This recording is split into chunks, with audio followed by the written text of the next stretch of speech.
De nombreux Béninois savent que je ne lutterai jamais contre le Bénin. Jamais. Je lutte contre l'occupation du Bénin par la France néocoloniale. La nuance est de taille pour ceux qui sont dotés de raison. Et j'irai même plus loin. Je ne lutte même pas contre Talon. Je n'ai pas le temps d'avoir Talon comme mon ennemi. Mon ennemi, ce sont ceux qui sont en train de manipuler le président Talon. Ce n'est même pas Talon lui-même. C'est l'oligarchie française. Mon ennemi, c'est Macron. Emmanuel Macron vous a déchu de votre nationalité française en juillet, c'est très récent. Mais avant cette déchéance, vous avez publiquement mis le feu sur votre passeport français. Qu'est-ce que cet acte représente pour vous, avoir brûlé le passeport français? Un document que beaucoup convoitent, au prix de leur vie parfois. Parce que le système néocolonial a réussi à ériger, à créer une image via une ingénierie sociale pluriséculaire selon laquelle la France et l'Occident étaient le paradis du reste de l'humanité. Et que si vous vouliez intégrer ce paradis, il fallait se soumettre, quand vous étiez noir, aux règles de ce paradis, se soumettre au pillage qu'effectuait ce prétendu paradis vis-à-vis des ressources de notre propre terre. Il fallait en gros être un bon chihuahua ou un bon caniche noir. Et si vous agissiez de cette façon, si vous étiez dans une dynamique de leur ramener des médailles quand c'est nécessaire, de faire ce qu'ils aiment, là on vous serrait dans les bras. Emmanuel Macron, friand du corps noir ruisselant, aurait été dans une démarche de nous chérir.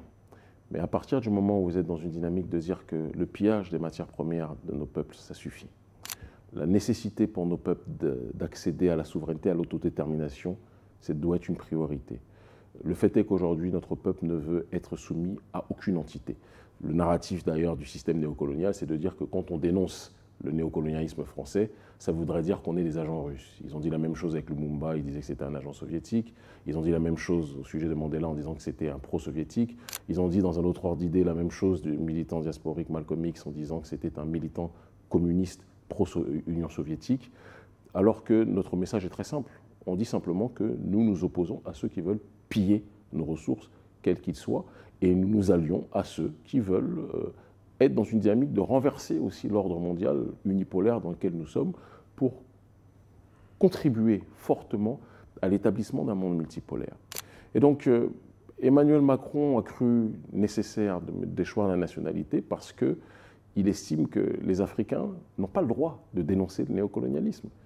Et beaucoup de Français qui sont parmi les partisans que nous avons, j'ai une majorité de sympathisants issus de notre peuple, évidemment, sur le continent, dans la diaspora, mais j'ai aussi des gens dans le prolétariat français ou européen ou occidental qui sont des partisans farouches du combat que nous menons, qui comprennent la nécessité de la justice sociale, de l'égalité.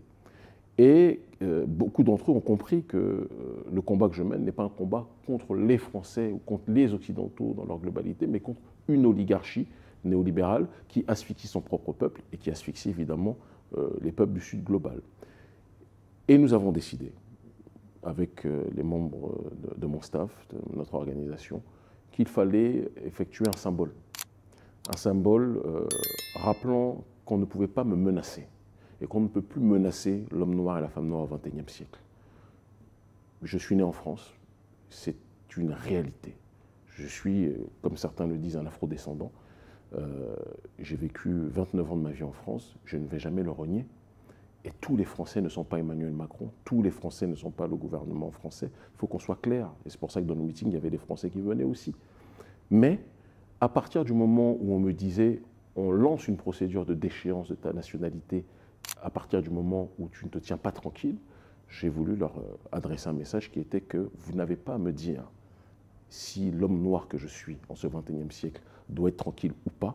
Ce que je veux, c'est être libre. Et donc, en brûlant le passeport, je leur ai adressé le message que leur intimidation ne marchait pas sur moi et ne marche pas sur bon nombre des nôtres, en réalité. Mais combat, oui, mais avec une certaine virulence, certains parlent même d'outrance, alors qu'avec la Russie, par exemple, vous ne cachez pas votre amitié. Mais vous n'êtes pas dans une dynamique globale que de dire que je ne suis pas dans une logique d'objectivité avec tout le monde. J'ai été invité d'honneur au Parlement russe il y a 2 ans. Les Russes sont des alliés géostratégiques parce qu'ils combattent l'hégémonie occidentale, comme les Iraniens, comme sur d'autres points. Les Nord-Coréens. Sur les Nord-Coréens, je n'ai pas encore de contact, peut-être que ça viendra. Mais comme d'autres pays qui sont opposés à l'hégémonie occidentale et avec lesquels nous travaillons clairement. Quand les organisations et les institutions européennes ou américaines soutiennent des organisations africaines, on les appelle des organisations africaines démocratiques.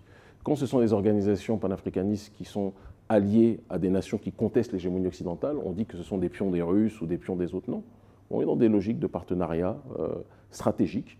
Mais j'ai été invité d'honneur au Parlement russe et j'ai bien dit aux Russes qui sont nos alliés, que nous sommes aujourd'hui des alliés, mais le jour où nous estimerons qu'ils franchiront la ligne, nous leur dirons les choses. Et ça a été très bien compris en Russie. Les Russes ont très bien compris parce qu'ils aiment des gens qui leur disent qu'ils sont pour la souveraineté. Parce qu'en Russie, ils sont moins dans une dynamique de soumission vis-à-vis, en tout cas, des pays africains que ce que je vois du côté de l'oligarchie française très clairement. La France vous redit, le Bénin vous attend au tournant. Pendant ce temps-là... Pas le Bénin, Talon. Et le même Talon qui... Non, il faut bien préciser, parce qu'il y a beaucoup de gens au Bénin, et j'y étais il n'y a pas très longtemps, beaucoup de gens au Bénin sont fatigués du régime, et beaucoup de gens au Bénin soutiennent notre combat. Le président Patrice Talon, qui lui-même a quitté, est parti en exil dès qu'il a senti le danger vis-à-vis de l'ancien président Yahi Boni, il est parti en exil, très loin. Le président Patrice Talon répète ce que lui-même a subi en pensant que c'est une démarche intelligente pour régler les conflits. Je ne veux pas rentrer dans une polémique inutile ce soir. La seule chose que je dis, c'est que le Bénin redeviendra un pays souverain, tôt ou tard. C'est une question de temps. Ça arrivera. Et ce jour-là, l'honneur d'entités comme Béhanzin, l'honneur d'entités comme Bioguerra, l'honneur de tous ceux et de toutes celles qui se sont levés pour que notre pays, comme les Agodjé, pour que notre pays puisse être respecté par le reste de l'humanité, cet honneur reviendra. Il ne s'agit pas de faire de polémiques inutiles, il ne s'agit pas de rentrer dans des combats de coq en tant que tel. Mon problème, vous savez, je vais aller même plus loin. Ce n'est même pas Talon. Mon problème fondamental, c'est, je pense, par peut-être la naïveté politique de certaines de nos élites en Afrique qui pensent qu'on peut collaborer avec ceux qui ont contribué à détruire la Libye, déstabiliser le Sahel, et qui pillent nos ressources, qui nous ont colonisés hier et qui continuent à nous coloniser aujourd'hui. Et ce qui me fait mal, c'est que j'ai fait partie de ceux qui, lorsque Talon a été élu au début, j'étais très heureux. Parce que, comme beaucoup d'autres, j'ai cru que c'était une voix souverainiste par rapport à quelqu'un comme Lionel Zinsou. Parce que j'étais persuadé que Patrice Talon allait rentrer dans une dynamique de rupture épistémologique et refuser les liens avec la France-Afrique. Le temps, malheureusement, m'a donné tort. Mais je suis convaincu que le Bénin va redevenir ce qu'il doit redevenir. Et il faut parler de ça avec souplesse, avec hauteur, avec franchise, mais avec dignité. Et je sais que beaucoup de gens au sein de l'oligarchie béninoise actuelle, temporaire, parce que cette oligarchie ne sera pas éternelle, pensent que toute personne qui dénonce le néocolonialisme doit être vilipendée, doit être vouée aux gémonies. Et ça me fait sourire. Parce que d'expérience, j'ai vu beaucoup de régimes qui étaient arrogants à temps et qui ont fini dans les décombres. Et c'est pour ça que je dis qu'il faut que chacun revienne à un peu plus d'humilité et comprenne que l'obsession doit être de retrouver notre souveraineté. Et tous, normalement, au Bénin, de tous les camps, devraient comprendre que se séparer du système néocolonial français, ça doit être une obsession. Ça ne veut pas dire, quand je dis cela, contrairement au résumé grossier que l'oligarchie française fait, cela ne signifie pas que je dis il faut laisser la France pour aller vers la Russie. C'est une bêtise que dire. Ce n'est pas mon message. Mais comprendre qu'on ne peut pas s'allier au XXIe siècle au néocolonialisme. C'est tout. Et cela, la jeunesse africaine le comprend. D'accord? Et dire cela, comprendre la nécessité de la multipolarité. J'étais invité il y a quelques mois au sommet de la multipolarité par mon ami, camarade, l'un des plus grands théoriciens politiques, Alexandre Douguine, qui se trouve être un des conseillers les plus influents du président Poutine. Il y avait des Iraniens, il y avait des Chinois, il y avait des Turcs, il y avait des Nord-Coréens, il y avait des Vénézuéliens, il y avait des Cubains, il y avait des Sud-Africains, il y avait des gens de tout le Sud global. un sommet extraordinaire. Et lors de ce sommet, je me suis rappelé qu'il y a un autre monde qui est en train d'apparaître en ce XXIe siècle. C'est un monde que l'Occident a voulu nier, un monde que l'Occident a voulu mépriser, un monde que l'Occident a voulu ignorer. Mais ce monde aujourd'hui est en train de s'implanter et les BRICS en sont une des multiples illustrations. Et je pense qu'il faut que chacun comprenne qu'on ne peut plus rester dans l'ancien monde et nous parler de développement, parce qu'on ne développe rien sur du sable mouvant. Et pendant ce temps, le Niger vous accueille les bras ouverts, faisant de vous même conseiller spécial du président Tiani, avec un passeport diplomatique à la clé.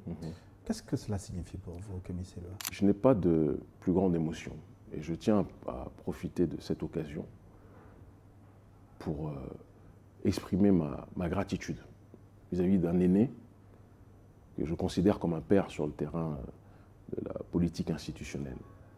Quelqu'un qui aime son peuple et qui aime l'Afrique et en perd la raison, le général Tiani. Et tous les membres augustes du CNSP qui ont décidé de risquer leur vie pour retrouver la souveraineté de leur pays. Je suis béninois, patriote, fier de l'être, mais je me sens attiré et touché par ce pays, concerné par ce pays. Comme Frantz Fanon, le Martiniquais, s'est senti concerné par la lutte en Algérie. Comme, dans un autre ordre d'idée, Stokely Carmichael, le Trinidado-afro-américain, s'est senti concerné par le combat de Sékou Touré ou de Kwame Nkrumah.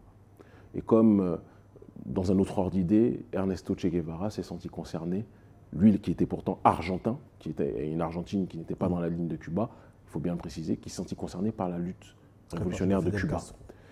Et cette démarche, au moment où l'oligarchie française me déchoit de sa nationalité pour tenter de me restreindre dans mes mouvements, ce qui n'a évidemment pas marché, cette démarche est un symbole pour beaucoup d'Africains. Je le vois depuis que ça a été rendu public, dans les rues, un peu partout. Beaucoup de gens sont émus parce qu'on est en train de montrer au reste du monde qu'avant de s'allier à un tel ou un tel, lorsque les Africains s'unissent, ils sont imbrisables. J'ai d'autres alliés, hein, tout le monde le sait, dans le Sud global, et je voyageais dans différents endroits avec diverses stratégies et divers documents d'autres alliés de ce Sud global. Mais avoir ce document du pays aujourd'hui sur le terrain géopolitique, de la géopolitique africaine le plus révolutionnaire qui existe, pour moi c'est une émotion particulière. Et je n'aurai jamais assez de temps pour remercier et pour honorer mes aînés que sont le général Tiani et les membres du CNSP. Mais comment se fait le rapprochement avec le président Tiani? Ça s'est fait depuis longtemps et par, j'ai envie de dire, une affinité politique. On a tous les mêmes objectifs, on veut l'autodétermination de nos populations. Affinité politique pour un général d'armée qui a longtemps dirigé la garde présidentielle. Mais vous savez, il y a un adage qui dit que parfois, pour renverser un système, il faut le connaître en profondeur. Et je pense que l'expérience de l'État, de la chose de l'État, comme on le dit, qu'ont eu les membres du CNSP, qu'ont les membres du CNSP, et qu'avait le général, et qu'a le général Tiani, a été un élément déterminant pour mener la révolution qu'il mène depuis maintenant 1 an. N'oublions pas que c'est le dernier pays qui, actuellement, parce qu'il y en a d'autres qui vont rejoindre bientôt cette dynamique, je le dis sans trop avoir besoin de parler, mais je le dis de manière ferme et sûre. Comme on y reviendra si nécessaire. Mais c'est le dernier pays en date. Il y a eu le Mali, il y a eu le Faso, et le Niger est arrivé. Mais ce qu'a fait le Niger en 1 an, ça fait de très nombreuses années qu'on n'a pas vu un pays de manière aussi rapide entrer dans un processus de réappropriation de ses ressources, de réappropriation de son destin et de dynamique de souveraineté fondamentale. Et je crois que si les généraux Tiani et les membres le général Tiani, chef de l'État, et les membres du CNSP n'avaient pas cette connaissance de l'État, cette connaissance profonde de l'État, je pense qu'on ne serait pas arrivé à un tel niveau de densité en termes de rupture épistémologique vis-à-vis du système néocolonial. Et je crois que dans quelques années, la révolution du CNSP va être étudiée dans toutes les universités africaines, très clairement. Parce qu'on est là, dans la révolution centrale du panafricanisme au XXIe siècle, avec un gouvernement qui a pris ses responsabilités, des gens qui ont pris leurs responsabilités, qui ont décidé de tout risquer pour faire basculer un système qui était là, un système qui nourrissait en électricité, en uranium, l'oligarchie française et l'Occident, pendant que notre peuple crevait, et qui a fait en sorte de renverser la table pour qu'aujourd'hui, progressivement, c'est un combat difficile parce qu'on a des ennemis puissants en face, mais il n'y a rien de plus puissant que Dieu Tout-Puissant, en réalité. Et Dieu Tout-Puissant est toujours du côté des opprimés. Et donc j'ai une foi et une espérance illimitée dans ce combat et une confiance illimitée dans le général Tiani, chef de l'État. Et je peux dire à tous les nôtres du continent, de la diaspora, dans les Antilles qui nous regardent, en Océanie qui nous regardent, en Kanaki qui nous regardent, dans les Amériques qui nous regardent, je peux vous dire que ce combat que mène le Niger et que mène le CNSP, c'est un combat pour le peuple noir dans sa globalité. Et vous parlez du Niger, du général Tiani avec beaucoup d'émotion. Je vois la prunelle de vos yeux briller. Est-ce que c'est pas ça qui... Vos lunettes sont très puissantes pour voir la prunelle de mes yeux briller. Mais... Est-ce que ce n'est pas cela qui fait dire à certains que vous menez contre votre pays, le Bénin, une campagne de dénigrement? Je vais répondre à votre argument en vous disant... ça fait penser aux mêmes gens qui disaient, Dieu seul sait que j'aime pas De Gaulle, mais pour le coup, De Gaulle était quelqu'un qui luttait contre l'occupation allemande de la France et la collaboration du chef de l'État de la France de l'époque, qui était le maréchal Pétain. Pétain était avec l'Allemagne nazie. De Gaulle luttait contre Pétain. Et qu'est-ce que disait Pétain? Il disait que De Gaulle lutte contre les intérêts français. C'est un apatride parce qu'il veut me renverser et il lutte contre la France. De Gaulle ne luttait pas contre la France. De Gaulle luttait contre l'occupation de la France par l'Allemagne nazie. Et moi, de nombreux Béninois savent que je ne lutterai jamais contre le Bénin. Jamais. Je lutte contre l'occupation du Bénin par la France néocoloniale. La nuance est de taille pour ceux qui sont dotés de raison. Et j'irai même plus loin. Je ne lutte même pas contre Talon. Je n'ai pas le temps d'avoir Talon comme mon ennemi. Mon ennemi, ce sont ceux qui sont en train de manipuler le président Talon. Ce n'est même pas Talon lui-même. C'est l'oligarchie française. Mon ennemi, c'est Macron. Je le dis avec fluidité. Et le jour où le président Patrice Talon comprendra qu'il s'est fait manipuler par le système néocolonial, s'il met de côté son ego et s'il met de côté sa certitude qu'il sait mieux tout que tout le monde, les choses avanceront. Il est important qu'on rappelle une chose. Le Bénin est un pays aujourd'hui où le système a été mis en place pour terroriser tous ceux qui osent dire ce qu'ils pensent. Je fais partie de ceux sur qui cette terreur glisse comme la pluie sur le corps. Mais ils ont tout fait pour que tous ceux qui osent parler soient menacés. On est dans une république qui me fait penser à la république du Gondwana, de je ne sais plus quel humoriste, qui n'est d'ailleurs pas toujours très drôle, mais qui aime caricaturer les régimes africains au sein desquels le peuple ne peut pas s'exprimer. On est dans cette réalité-là. Et d'ailleurs, cette critique que je dis pour le Bénin, je peux le dire pour nombre de pays où il y a trop d'opposants politiques qui sont emprisonnés, y compris au Togo, pays dont est issue votre chaîne. Et je ne veux pas nier que je suis solidaire de tous les prisonniers politiques, d'où qu'ils soient. Mais pour revenir au Bénin maintenant, parce que je pense que c'est important de le dire, il y a un ferment souverainiste du nord au sud, de l'est à l'ouest du pays, qui ne s'exprime pas dans les rues de peur d'être arrêté pour l'instant, qui s'exprime dans les lives, qui s'exprime sur différents supports des réseaux sociaux. Et c'est pour ça que récemment, le gouvernement béninois a déployé en collaboration avec les autorités ivoiriennes et avec les autorités françaises, notamment la DGSE qui est installée, d'après l'avocat international Juan Branco, qui est installé donc en Côte d'Ivoire, ça on le savait, qui est installé aussi au Bénin, d'accord. Ils ont déployé une stratégie de contre-information parce qu'ils sentent que l'influence du camp panafricaniste est beaucoup trop grande aujourd'hui via les réseaux de communication. Et donc ils ont essayé de recruter ce qu'on appelle des clébés, c'est-à-dire des laudateurs du régime qui font l'atalakou continuel du régime. Mais même malgré qu'ils aient recruté ces gens, ça ne marche pas parce que l'audience que nous avons, c'est une audience naturelle. On n'a pas besoin de payer les gens, vous voyez, pour que les gens soient concernés. On parle de l'opinion publique qui aujourd'hui est en train de devenir majoritaire. Gramsci parlait de la bataille culturelle. La bataille culturelle par les panafricains est aujourd'hui gagnée, malgré les moyens importants que la France-Afrique essaye de mettre. Et je dis au président Talon, et je dis à son clan, il n'est pas trop tard pour se tourner vers la voie de la raison. Limiter l'accès des néocolons à nos terres, mettre la balle à terre et revenir à un dialogue constructif entre frères africains. C'est la seule solution pour que l'on puisse en sortir. C'est d'ailleurs cela la forme de discorde entre le Niger et le Bénin. Totalement. Est-ce que vous pensez que les relations entre ces deux pays vont se normaliser? C'est ce qu'on souhaite. Moi, je le dis très clairement, tout le monde le souhaite. Et je fais partie de ceux qui, dans l'ombre, ont tout fait pour rapprocher les peuples béninois et nigériens. Mais comme le dit le général Tiani, si la France, qui a menacé officiellement, on ne parle pas d'il y a 10 ans, 5 ans, on parle même de cette année, des généraux qui d'ailleurs sont reçus au Bénin, dans mon pays, des gens qui disent qu'ils vont revenir pour réoccuper le Niger.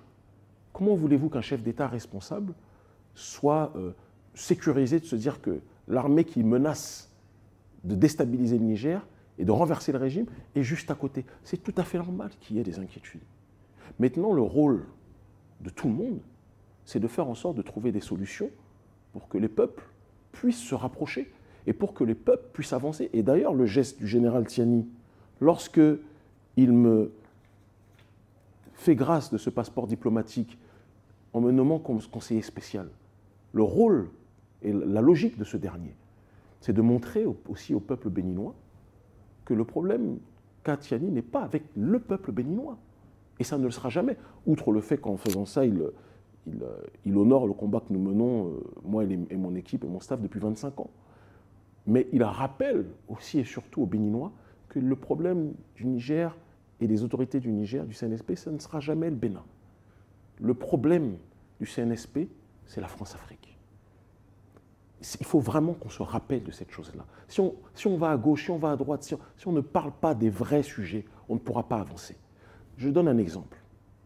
Vous avez quelqu'un qui vous a menacé de mort, qui dit qu'à la moindre occasion, il vous assassinera, il vous tuera dans votre maison, il fera sauter votre maison.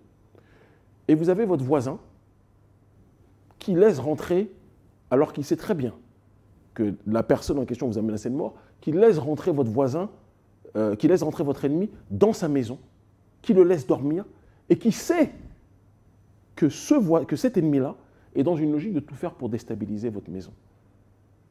Mais il est tout à fait normal que vous soyez méfiants.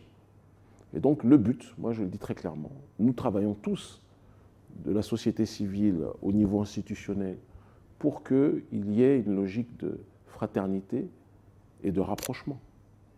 Mais je dis et je répète, il faut que la France-Afrique s'éteigne dans cette région. C'est ce pourquoi nous travaillons. Nous travaillons depuis des années à cela.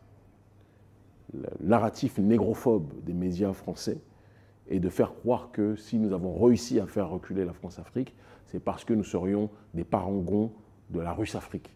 C'est à vomir et ça rappelle juste que ces gens-là pensent que les Noirs sont tellement une race inférieure qu'ils ne peuvent pas se débrouiller eux-mêmes et qu'ils ne peuvent pas penser par eux-mêmes. On a besoin d'un maître blanc, soit c'est l'Est, soit c'est l'Ouest. Un jour, ils finiront par comprendre que l'homme noir et la femme noire au XXIe siècle n'ont que pour seul patron Dieu Tout-Puissant et font honneur à leurs ancêtres méritants. C'est la logique qui est la nôtre, c'est le combat que nous menons. Et personne ne nous empêchera d'arriver à destination.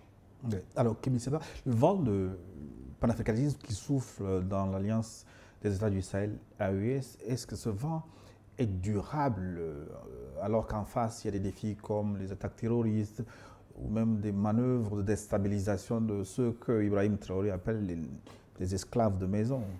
C'est quelque chose qui est malheureusement vieux comme le monde. On dit toujours qu'une civilisation n'est détruite par l'extérieur que si elle est rongée de l'intérieur. Mais est-ce que parce qu'il y a des ennemis intérieurs, cela signifie que le combat et la victoire vis-à-vis de l'extérieur et des agents endogènes, des forces exogènes, et que ce combat est impossible à être gagné? Moi, je ne le crois pas. Il n'y a pas de victoire sans adversité. Quand on dit combat, cela signifie qu'il y a de l'adversité, qu'il y a des ennemis en face. Donc la question n'est pas de savoir s'il y a des ennemis oui ou non. la question n'est pas de savoir si on veut gagner ou pas, la question est de savoir si on le veut. C'est un combat pluriséculaire. Un jour, j'étais auprès du général Tiani et il a tenu un propos sur la civilisation africaine, qui m'a rappelé à quel point le général connaît les écrits et est imprégné des humanités classiques africaines. C'est quelque chose que les gens n'imaginent pas de l'extérieur, mais il a une connaissance extrêmement scientifique de cette réalité-là, et qui rappelait les différentes séquences et étapes par lesquelles notre peuple est passé. Et il nous rappelait qu'on est dans un cycle historique naturel. Ce qui se passe là est un renversement de séquences. On est dans une ère que certains appellent l'ère du Verseau, que d'autres appellent le Kali Yuga, que d'autres appellent la fin d'un temps, la fin d'un monde. C'est la fin du monde unipolaire. Et c'est l'émergence du monde multipolaire. Et l'Afrique, comme je le dis dans mes ouvrages, va devenir le centre de gravité de ce monde multipolaire. Pas le centre de gravité parce que braqué par l'extérieur, mais le centre de gravité parce que force motrice qui va refluer vers l'extérieur en étant porteur de valeurs que l'humanité, que le reste de l'humanité a perdu. Nous sommes un peuple qu'on dit dans l'acception matérialiste, qu'on dit pauvre. La vérité est que notre peuple a moins une obsession pour le matérialisme que la civilisation occidentale en a. Nos principes sont dans une autre dimension. Et c'est pour cela que ce qu'ils appellent pauvre, pour nous, ne l'est pas. Cela ne signifie pas qu'on va leur laisser nos ressources. Non, parce qu'on sait aussi dans quel monde nous vivons et dans quel monde nous devons nous adapter. Et c'est pour ça que nous disons aussi que chaque peuple a une terre, et cette terre, il a le devoir et le droit de se l'approprier. C'est la réalité qui est la nôtre, et c'est sur ce terrain qu'on va avancer. Et je sais qu'en France, il y a des gens qui comprennent cette séquence, qui comprennent ce message. Et au-delà de ça, un peu partout dans le monde noir, en Haïti, en Nouvelle-Calédonie, dans les Antilles, dans les Caraïbes, dans les territoires appelés de manière coloniale d'outre-mer, Guadeloupe, Martinique, Guyane ou à La Réunion, ce message touche tout le monde. En Amérique du Sud, dans les populations afro-américaines, afro-latinas, ce message et ce combat que nous menons touchent énormément de monde. Et à partir de septembre, on va repartir à bon nombre d'endroits dans le monde pour connecter plus que jamais le monde noir et le sud global. On ira dans d'autres pays où il n'y a pas forcément que des noirs aussi.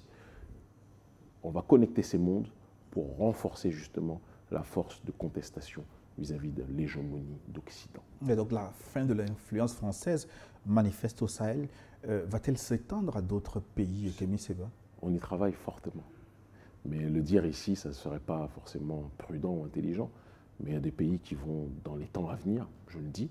Je disais ça pour d'autres pays, c'est arrivé, et je le dis. Il y a d'autres pays qui vont rejoindre la dynamique de l'AES d'ici peu de temps. C'est une évidence. C'est une évidence. Vous pensez à quel pays, par exemple? D'autres pays en Afrique de l'Ouest. À l'Est ou à l'Ouest? Vous êtes curieux, vous verrez. Mais je peux juste vous dire que le peuple en a marre du statu quo. Le peuple en a marre de voir des gens arrogants comme l'oligarchie d'Occident nous dire ce qui est bon ou mauvais pour nos populations. Le peuple en a marre. Le peuple en a marre de voir nos dirigeants agir comme des dirigeants dirigés, téléguidés par l'oligarchie d'Occident. Ça ne peut plus durer. On veut des dirigeants qui se battent pour nous-mêmes, qui travaillent pour nous-mêmes.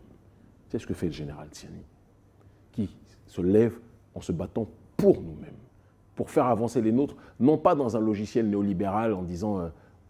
Parce que vous savez, aujourd'hui, l'Occident nous vend un schéma en disant que se soumettre et collaborer avec elle, c'est agir dans le cadre du développement. C'est extraordinaire. Développement par rapport à qui, par rapport à quoi? Ça aussi, ce sont des questionnements intéressants qu'on doit se poser. Ils veulent en réalité qu'on soit des nations copies conformes de leur réalité, qu'on les prenne comme baromètre suprême dont nous serions en réalité des entités éloignées, et on devrait de ces derniers s'inspirer. Et puis il y a un autre schéma qui est en train de se développer notre propre paradigme. Thomas Sankara disait « osons inventer l'avenir », et je dirais « osons inventer notre monde avec nos réalités, avec nos cultures, avec notre façon de penser, avec notre manière de gérer nos ressources, et faire en sorte d'avancer pas dans une course, mais par nous-mêmes, pour notre propre destinée. Et je vous dis, parce que je sillonne, ne serait-ce que ces 3 dernières semaines, j'étais dans 6 pays, et je peux vous dire qu'il y a beaucoup de pays en Afrique de l'Ouest, viendra bientôt l'Afrique centrale aussi, step by step, mais il y a beaucoup de pays en Afrique de l'Ouest qui sont fatigués de ce qui se passe là. Beaucoup de gens parmi le peuple, beaucoup de gens des corps constitués, beaucoup de gens dans la classe politique. Et je pense que ça peut faire un mélange intéressant. Vous avez annoncé des changements dans certains pays comme le Sénégal. Mais au contact de la réalité, est-ce que vous êtes toujours enthousiaste? Si on doit être très précis, pour ceux qui me connaissent, j'ai fait partie des personnes qui ont fait le moins de bruit sur le Sénégal ces dernières années. Et je sais pourquoi. Je ne veux pas, on y reviendra peut-être, parce que je sais qu'il y a une stratégie du gouvernement français pour accentuer les clivages au sein du monde africain et les tensions au sein du monde africain. Il y a un document qui est sorti de l'école de guerre économique où me ciblait moi-même en disant qu'il faut qu'il fasse tout, on y reviendra peut-être tout à l'heure, pour essayer de déstabiliser mon audience et mon leadership en essayant de me monter contre d'autres visages africains. C'est leur stratégie parce qu'ils ont toujours vu que quand il y a un danger, ils veulent essayer de le monter contre d'autres pour essayer de l'affaiblir. Donc je ne tomberai pas dans ce piège. Mais je n'ai pas fait partie de ceux qui ont énormément parlé. Il y a des gens, des frères et sœurs dont je suis très proche, qui ont été beaucoup plus en première ligne pour soutenir le régime actuel au Sénégal à l'époque où ils étaient dans l'opposition. Ça n'a pas été mon cas. Je les ai soutenus, j'ai fait le service minimum, parce que je devais le faire par principe. Mais je n'ai pas... Ce qui se passe là pour moi n'est pas... ne me surprend pas. Ne me surprend pas parce que je pense profondément que il y a la Côte d'Ivoire qui est la capitale économique de la France-Afrique. Et je crois que le Sénégal, depuis Senghor, même s'il y a eu des géants extraordinaires, c'est un pays de géants le Sénégal, vraiment. Mais depuis Senghor, la France a décidé d'en faire sa capitale culturelle de la France-Afrique. Sa capitale, entre guillemets vraiment, intellectuelle de la France-Afrique. Et ces 2 pays-là, la France-Afrique fera tout pour ne pas les lâcher. Alors, elle a face à elle des dirigeants qui soufflent le chaud et le froid. Et ça me fait penser à l'échelle géopolitique mondiale, un peu avec la Turquie.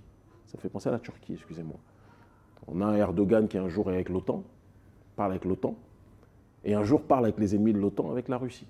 Ce qui intéresse Erdogan, c'est la Turquie. Et c'est un petit peu un positionnement que je ressens profondément au Sénégal. Ça parle avec l'Occident. Un jour, ça parle avec les pays africains en rupture avec l'Occident. Mais ce qui intéresse en priorité, et certains diront on ne peut pas leur en vouloir, les dirigeants actuels au Sénégal, c'est le Sénégal. Moi, j'ai une expérience différente. Je suis issu de la diaspora et j'ai vu la souffrance collective du monde noir. Et quand bien même je suis béninois et fier de l'être, je suis concerné par la problématique noire dans sa globalité et non pas dans une dynamique sectorielle. Et c'est pour ça que je ne peux pas me résoudre. Tirer le droit de votre côté. Comment? Tirer le droit de votre côté.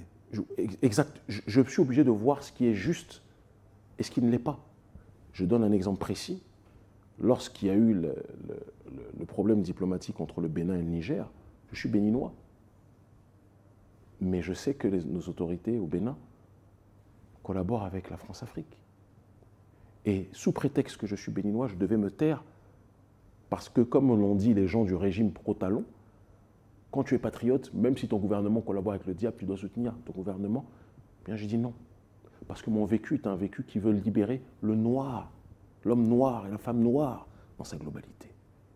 Et donc, quand je vois le colon installé à un endroit et que je vois de l'autre côté des gens qui condamnent le colon, je suis obligé de dire le colon est là. Même si c'est mon père qui est là, etc. Parce que je combats le colonialisme. Je combats le colonialisme aux Antilles, je combats le colonialisme en Afrique, je combats le colonialisme en Amérique du Sud, je combats le colonialisme partout où il est installé. Je combats la négrophobie dans le monde, partout où ces mots MAUX sont installés. Et donc, c'est une dynamique qui fait que je ne peux pas avoir la même logique et la même stratégie que les dirigeants actuels du Sénégal. qui, eux, ont, et je pense que ça, on ne peut pas leur nier, on ne peut pas leur retirer ça, je pense qu'ils ont comme préoccupation première le Sénégal, mais parfois ils perdent de vue peut-être la réalité globale. Quand ils disent, par exemple, qu'ils veulent que les gens de l'AES reviennent dans la CEDEAO, je pense... Une CEDEAO réformée, disent-ils. Moi, je pense que quand une maison est pourrie de l'intérieur, moi, je fais partie de ceux qui pensent qu'il faut détruire et reconstruire. On ne réforme pas quelque chose qui est financé de A à Z par nos ennemis, par les puissances coloniales. Ce n'est pas vrai. Il y a eu, à un moment donné, avant c'était l'OUA. L'Organisation de l'Unité africaine. On a changé l'OUA, c'est devenu l'Union africaine. Il y a eu plein de structures qui se sont succédées, certaines qui s'imbriquaient dans d'autres, certaines qui étaient rénovées, d'autres qu'on devait reconstruire. Je pense que la CEDEAO a montré son échec et qu'il faut reconstruire quelque chose. On est tous d'accord sur le fait qu'il faut quelque chose de nouveau. Mais certains veulent faire la révolution à l'intérieur, alors que l'intérieur est pourri jusqu'à l'os au sein de la CEDEAO. Je sais de quoi je parle, j'ai beaucoup d'amis qui sont à l'intérieur de ces structures, qui disent qu'ils ne peuvent pas parler, sinon ils vont sauter. Elle est pourrie de l'intérieur, cette structure. Et je pense qu'après ce qu'ont vécu les pays de l'AES, c'est criminel que de leur dire il faut revenir, on va réformer ensemble, parce que ce n'est pas vrai. Et en réalité, en disant cela, c'est parce que, je pense, les autorités du Sénégal, qui restent mes frères, même si j'ai un désaccord fondamental avec eux, savent que par rapport à des contrats et par rapport à l'équilibre sénégalais, selon leur perception, ce qui selon moi est une erreur, mais pourquoi pas, par rapport à l'équilibre économique sénégalais, ils savent qu'ils ne peuvent pas, ou en tout cas ils ne veulent pas prendre ce risque d'oser faire comme l'esclave rebelle qui quitte la plantation et qui est dans une instabilité temporaire plutôt que dans la stabilité de celui qui reste dans la plantation. Moi, je crois fondamentalement qu'on doit détruire la CEDEAO et reconstruire dans la dynamique de l'AES peut-être une confédération de l'AES élargie. Ça peut être confédération de l'AES et État d'Afrique de l'Ouest. Mais il faut quelque chose qui soit dans une dynamique souverainiste, une dynamique d'autodétermination, une dynamique de non-alignement vis-à-vis de qui que ce soit en réalité. Et qui soit dans une démarche de se parler entre nous, par nous-mêmes, pour notre propre destinée, avec un financement africain. On dit on a des pays pauvres, c'est faux. Nos pays ne sont pas pauvres. Et s'ils étaient appauvris. Ils sont appauvris. Et s'ils étaient pauvres, les puissances coloniales occidentales ne feraient pas tout pour rester ici. Donc, une nouvelle structure, avec des nouvelles règles, des nouvelles bases, qui soit s'appuie sur l'AES dans une dimension de l'AES élargie, comme il y a eu les BRICS+, il y a eu BRICS au départ, c'était que quelques pays, après ça a été BRICS+, ça peut être AES+, d'accord, ou une nouvelle structure qui s'inspirera de la dynamique de l'AES. Parce que nous voulons tous l'union. Et je dis à l'intérieur de l'AES, les trois dirigeants veulent l'union, mais ils ne veulent pas l'union avec au milieu l'oligarchie d'Occident. Je pense que c'est respectable, appréciable, et chacun en tirera ses conclusions. Oui, avant de terminer cet entretien, je voudrais qu'on revienne sur le plan stratégique de neutralisation des figures du panafricanisme dont vous avez parlé et dont nous avons eu écho également. Est-ce qu'il faut s'inquiéter du sort de Kémy Séba, par exemple, et de ses frères qui sont au devant de ce mouvement panafricaniste? De tout temps, à chaque fois que des gens se sont levés pour lutter contre l'impérialisme occidental et pour défendre les droits des Noirs, ils ont toujours reçu des coups. Parfois c'était le cimetière, parfois c'était la prison. La prison, je l'ai connue pour ce combat politique à de très nombreuses reprises. Les menaces de mort, on les connaît depuis très longtemps. C'est devenu aujourd'hui notre quotidien. Et on en sourit même, en réalité, parce que ce n'est pas quelque chose qui nous impressionne. La mort, on va tous mourir. Mais ce qui est intéressant dans le document dont vous parlez, c'est la manière dont ils ont tracé, comment dirais-je, méthodologiquement, une stratégie pour monter les uns contre les autres et essayer de renverser ceux qui, comme moi, ont le plus d'audience aujourd'hui en Afrique francophone et dans le monde noir global. En utilisant parfois certains de vos frères. En utilisant certains de nos frères. Ils disent clairement qu'il faut pousser certains Africains à employer le terme, par exemple, panafricain. Et vous voyez qu'aujourd'hui, dans les pays pro-France-Afrique, et ça, ce document-là, ce sont les autorités françaises, les services français qui utilisent ça. Il ne faut pas qu'on oublie de quoi on parle. d'accord, qui ont théorisé ça. L'école de guerre a remis ça au ministère de la Défense et ça a été utilisé comme on le sait. Et aujourd'hui, vous voyez dans des pays comme la Côte d'Ivoire, vous voyez dans des pays malheureusement comme le Sénégal et autres, le terme panafricain par exemple, être employé et ils ne se rendent même pas compte, enfin en Côte d'Ivoire ils le savent, peut-être au Sénégal ils le savent moins, que c'est les services français qui ont théorisé ça. Ce narratif. Exactement. Autre point, ils ont dit qu'il faut tout faire pour monter les leaders les plus populaires du panafricanisme actuel avec des figures institutionnelles africaines qui acceptent de dialoguer avec la France. Et moi, j'ai un exemple qui me paraît flagrant aujourd'hui, c'est, j'ai vu un florilège de vidéos où c'est marqué, par exemple, et je sais que c'est les services français qui ont fait ça, Kémy Séba attaque Diomaye Faye, Diomaye Faye est un traître, Kémy Séba, Diomaye Faye est un traître, je n'ai jamais dit Diomaye Faye est un traître. Vous avez entendu la complexité que j'ai dit. J'ai dit que je suis en désaccord avec la stratégie de Diomaye Faye vis-à-vis de sa rupture, prétendument rupture douce avec la France-Afrique. Moi, je n'y crois pas. Je n'y crois pas. Mais je ne suis pas levé pour dire traître, traître ou quoi que ce soit, même si je pense que leur stratégie n'est pas une stratégie qui me convainc et qui ne convainc pas beaucoup d'Africains aujourd'hui, de manière factuelle. Partout où je voyage, je vois les faits. Mais certains veulent accentuer les tensions parce qu'ils ont tout intérêt, comme ils l'ont toujours fait, à ce que les Africains se tapent dessus pour qu'eux puissent venir payer un des nôtres égarés pour essayer d'attenter à ceux qui sont aujourd'hui les plus visibles dans ce combat contre le néocolonialisme. Donc c'est de bonne guerre. Et il est important que ce rapport de l'école de guerre, tous les Africains, j'espère qu'on aura peut-être une illustration de ce rapport-là en images, en visu, tous les Africains devraient le lire. Parce que c'est l'équivalent de ce qui se faisait dans les années 60 aux États-Unis avec le Contel Pro, Counter Intelligence Programme, un programme qui a été effectué pour assassiner et éradiquer tous les leaders noirs aujourd'hui. Dans ce document, ils disent que Kémy Séba est aujourd'hui la figure centrale de la contestation panafricaniste. Ce ne sont pas mes mots, ce sont les mots de mes ennemis. Et ils disent qu'ils feront tout pour me détruire. Je pense que les choses sont très claires. Maintenant, il faut savoir que ce combat, je le mène pour mon peuple, je le mène pour Dieu Tout-Puissant, et je le mène par amour de mes ancêtres méritants. Je ne suis pas seul. Et donc ce combat-là, nous le mènerons jusqu'au bout. Peu importe le temps que ça prendra, peu importe les risques encourus, parce qu'on le fait pour la survie de notre peuple sur le continent, en Kanaki, à Haïti, dans les Antilles, en Amérique du Sud, en Europe ou ailleurs. Un peu partout. Merci Kémy Séba de nous avoir accordé cet entretien. Nous arrivons à la fin.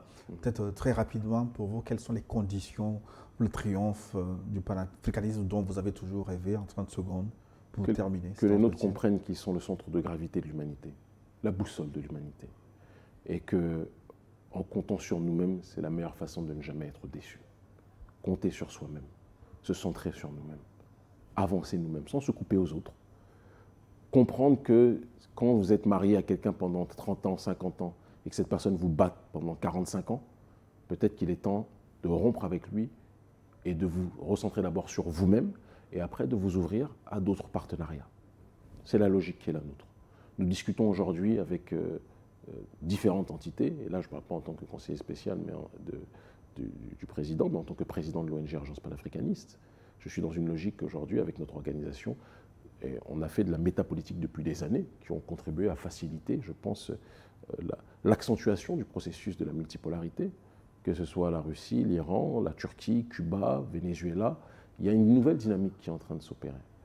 Et je crois vraiment que, avant qu'on arrive à ce chapeau-là, il faut que le tronc soit l'unité fondamentale entre nous. Et la panafricanité fondamentale, c'est ça. Mon dernier ouvrage, agir dans une voie de se recentrer sur nous-mêmes, sans pour autant se fermer au reste de l'humanité, mais se recentrer sur nous-mêmes, se comprendre nous-mêmes, réintégrer notre paradigme et avancer. Partagez votre opinion dans les commentaires et surtout abonnez-vous à notre chaîne et activez toutes les notifications pour être les premières personnes à être informées quand nous allons mettre notre vidéo en ligne. À la prochaine vidéo.